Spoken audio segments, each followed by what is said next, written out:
আসসালামু আলাইকুম। আপনারা সবাই কেমন আছেন? আশা করি আল্লাহর রহমতে সবাই ভালো আছেন। এখন আমি রান্না করব মাছের মাথা দিয়ে মুগের ডাল ঘন্ট। রান্না শুরু করছি।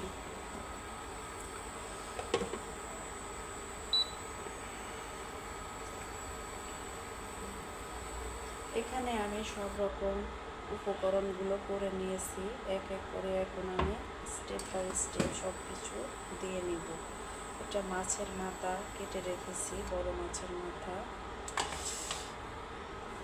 প্রথমে এখানে আমি রসুনটা থেতো করে নিয়েছি এবং পেঁয়াজ কুচি করে নিয়েছি।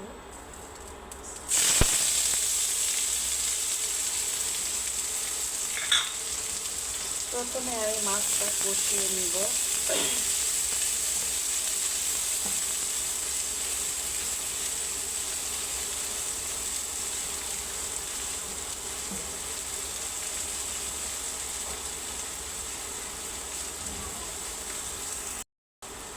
পরিমাণ মতন তেল দিয়ে নিব।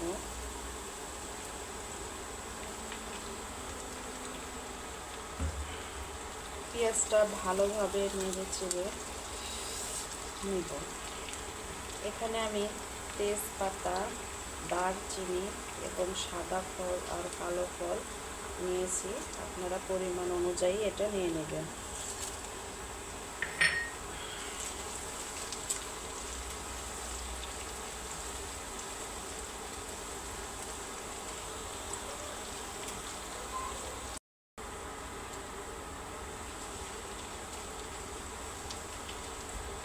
এখন আমি এখানে দিয়ে নেব গোটা জিরা এবং এটা হলো পাঁচফোড়ন, ডাল মশলা যাকে বলা হয়। এখন আমি এটা দিয়ে নেব।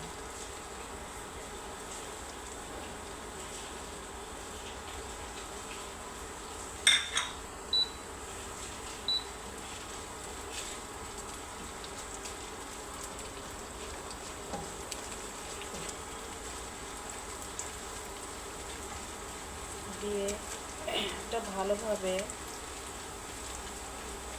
নেড়ে নিব।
আমি যে মাছটা কেটে রেখেছিলাম, মাছের মাথা, এটা আমি এখন দিয়ে নেব।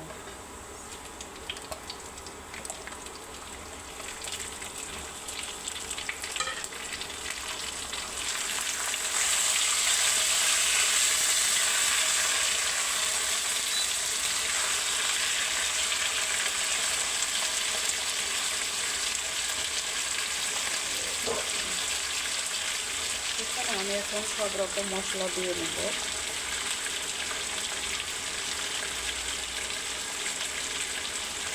পরিমাণ অনুযায়ী জিরা বাটা,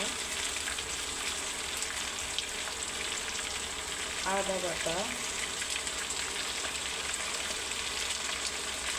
যেহেতু রসুনটা আমি তেলে দেওয়ার সময় পেঁয়াজের সঙ্গে দিয়েছি, এই জন্য পরিমাণটা একটু কম। এটা হচ্ছে রসুন বাটা।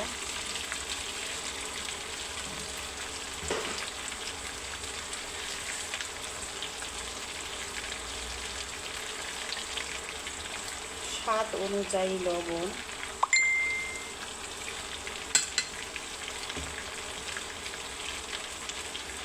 হলুদের গুঁড়ো,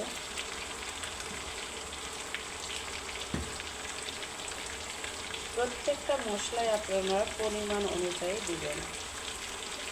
এটা মরিচের গুঁড়ো, যে যেমন ঝাল খেতে পছন্দ করেন তেমনটাই দিবেন।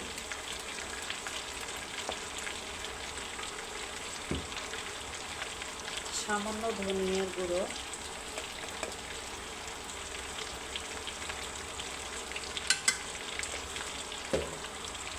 এখন আমি একটা ভালোভাবে মিক্স করে নেব।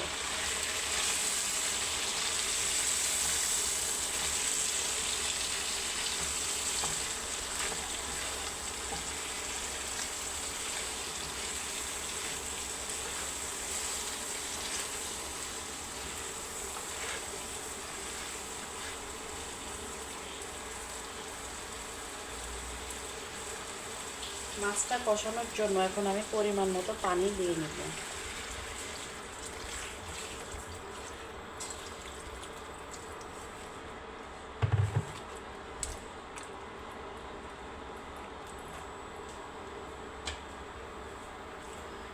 ঢাকনা দিয়ে ঢেকে নিলাম। আমার মাছের মাথাটা রান্না হয়ে গেছে। এখন আমি এর ভিতরে মুগের ডালটা, যেটা আমি সিদ্ধ করে রেখেছিলাম, সেটা আমি দিয়ে নেব।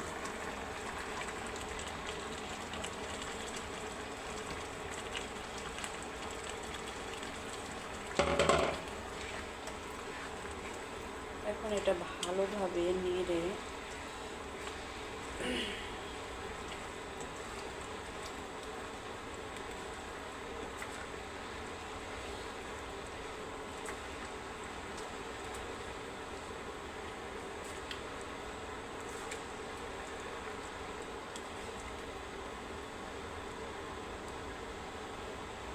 আবার কিছুক্ষণ সময় এটা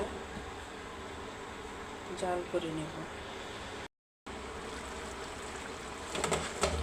ডালটা কষানো হয়ে গেলে এখানে পানি দিয়ে নেব। আমার রান্নাগুলো কেমন হচ্ছে অবশ্যই আপনারা কমেন্ট করে জানাবেন, আর ভালো লাগলে অবশ্যই সাবস্ক্রাইব করবেন।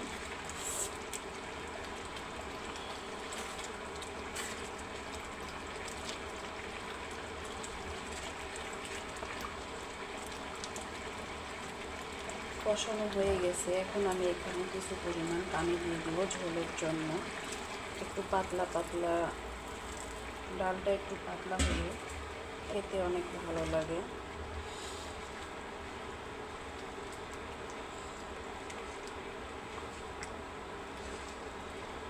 যে যেমন, কেউ কেউ অনেকে ঘন খেতে পছন্দ করে, আবার অনেকে পাতলা খেতে পছন্দ করে। আপনাদের যার যেমন পছন্দ সেই অনুযায়ী পানির পরিমাণটা আপনারা দিয়ে নেবেন।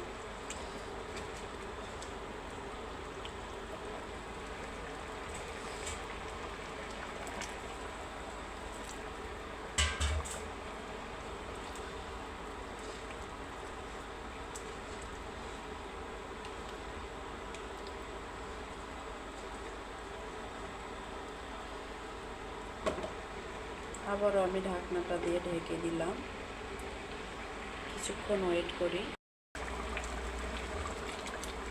মাছের মাথা দিয়ে মুগের ডাল ঘন্ট আমার রান্নাটা হয়ে গেছে। এখন আপনারা এভাবে পরিবেশন করতে পারেন।